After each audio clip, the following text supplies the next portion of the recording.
ప్రైజలా ప్రియ దేవుని బిడ్డలారా, మేల్కొన్నారా? ఈ ఉదయకాల సమయంలో మేల్కొన్నట్లయితే మరి ఈరోజు మన కొరకు ఏర్పాటు చేయబడిన దేవుని వాగ్దానము, ప్రవర్తన అంతటి యందు ఆయన అధికారమునకు ఒప్పుకొనుము, అప్పుడు ఆయన నీ త్రోవలను సరళము చేయును.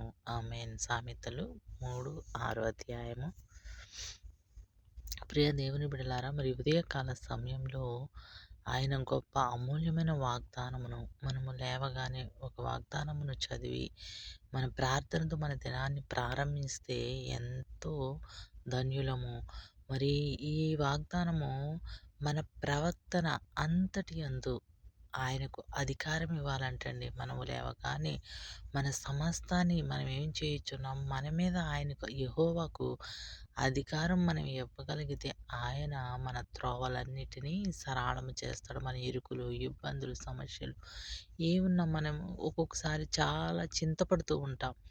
మనం చేసే ప్రతి పని, ఈ పని మనకు జరగట్లేదు, నేను వెళ్ళే ప్రయాణం జరగట్లేదు, మనకు ఎన్నోసార్లు ఎన్నో ఆటంకాలు, ఇబ్బందులు కలుగుతాయి. కానీ మన ప్రవర్తన అంతటిలో మన సమస్తానం మీద దేవునికి అధికారం ఇవ్వగలిగితే ఆయన మన తోవలను సరళము చేస్తాడు.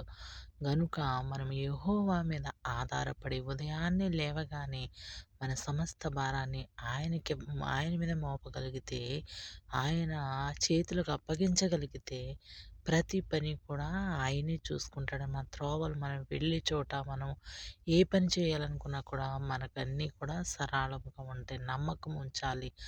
నమ్మకం ఉంచి దేవుని యందు భయభక్తులు కలిగి మనము ఆయన త్రోవల యందు నడవగలిగితే మన ప్రతి తోవ కూడా ఆయన సరళము చేస్తానని ఉదయకాల సమయంలో వాగ్దానం చేస్తున్నారు.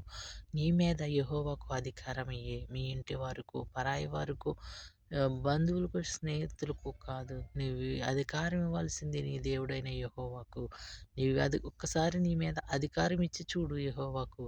నీ త్రోవలన్నీ కూడా సరళమవుతాయి. ఉదయకాల స్థలములో మనం తీర్మానం తీసుకుని దేవుని యందు, అయ్యా మా సమస్త భారము నీ మీద మోపుచున్నాం, మా మీద నువ్వు అధికారం చేయమని ఆయనను మనం అడగగలిగితే ఆయన మన ప్రతి సమస్య నుండి, ప్రతి ఇరుకు, ఇబ్బంది నుండి ఆయన మనల్ని తొలగించి గొప్ప ధన్యతను మన కుటుంబాన్ని ఆశీర్వదిస్తాడు ఆయన.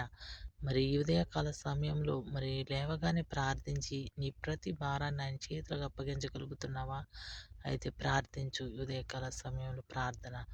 మహాపరిశుద్ధుడా, మహోన్నతుడా, నీ ఘనమైన శ్రేష్టమైన నామాన్ని బట్టి నీకు స్తుతి స్తోత్రాలు చెల్లించున్నాను ప్రభా. ఉదయకాల సమయంలో నాయనా ఈ వాగ్దానం ద్వారా మమ్మల్ని ఎంతగానో బలపరిచినందుకు నీకు వందనాలు. నాయనా ప్రభా, అనేక మంది బిడ్డలు ప్రభా తన మీద ఎవరెవరికో అధికారం ఉంటుంది, కానీ మా మీద నీకు అధికారం ఇవ్వలేకపోతున్నామేమో తండ్రి. ఉదయకాల సమయంలో ప్రభా మా ప్రవర్తన అంతటి యందు ప్రభా నీవు మాకు అధికారిగా ఉండండి. నాయనా మీకు స్తోత్రాలు, వందనాలు. సహాయం చేయండి. ప్రతి ఒక్క కుటుంబాన్ని మీరు దీవించండి, ఆశీర్వదించండి. బలహీనతో శోధించబడుచున్న బిడ్డలను మీరు జ్ఞాపకం చేసుకునండి నాయనా. ప్రతి ఒక్క బలహీనతను మీ గాయపడిన హస్తం వేసి ముట్టండి. అనేకమైన వ్యాధులతో బాధపడుచున్న బిడ్డలను, బలహీనతో హాస్పిటల్లో ఉన్న బిడ్డలను కూడా ప్రభు మీరు జ్ఞాపకం చేసుకోండి. మీ గాయపడిన హస్తం వేసి ముట్టమని అడుగుచున్నాను ప్రభు. సహాయం చేయండి. అలాగే నా ప్రభు ప్రయాణం చేస్తున్న బిడ్డలను జ్ఞాపకం చేసుకోండి. ప్రతి ఒక్కరిని వారి ప్రయాణం ముందు మీరు కాపుదల భద్రత ఉంచమని అడుగుచున్నాను నాయన. ప్రతి ఒక్క కుటుంబాన్ని మీరు దీవించండి, ఆశీర్వదించండి. అలాగే నా తండ్రి నైనా ప్రభు నైనా ఎవరైతే భార్యాభర్తల మధ్య ఇరుకులు, ఇబ్బందులు, సమస్యలు ప్రభు నైనా ఎడబాటు కలిగిందో వారంటిని ప్రభు మీరు సహాయం చేయమని అడుగుచున్నాను. ఆర్థిక సమస్యలతో చాలామంది కృంగిపోతున్నారు ప్రభు నైనా. వారు నీ మీద నీకు అధికారం ఇచ్చేలాగున సహాయం చేయమని అడుగుచున్నాను. వారి మార్గంలో సరళం చేయండి. మీ సహాయాన్ని అందించమని అడుగుచున్నాను. అయా నీకు స్తోత్రాలు, వందనాలు. ఎంతోమంది మారు మనసు పొందని వారి కొరకు ప్రార్థిస్తున్నానయ్యా. ప్రతి ఒక్కరికి మారు మనసు దయచేయండి. నీ యందు ప్రభువా విశ్వాసం ఉంచి రక్షించబడడానికి సహాయం చేయండి. లోకం నుంచి ప్రత్యేకపరచమని అడుగుచున్నాను.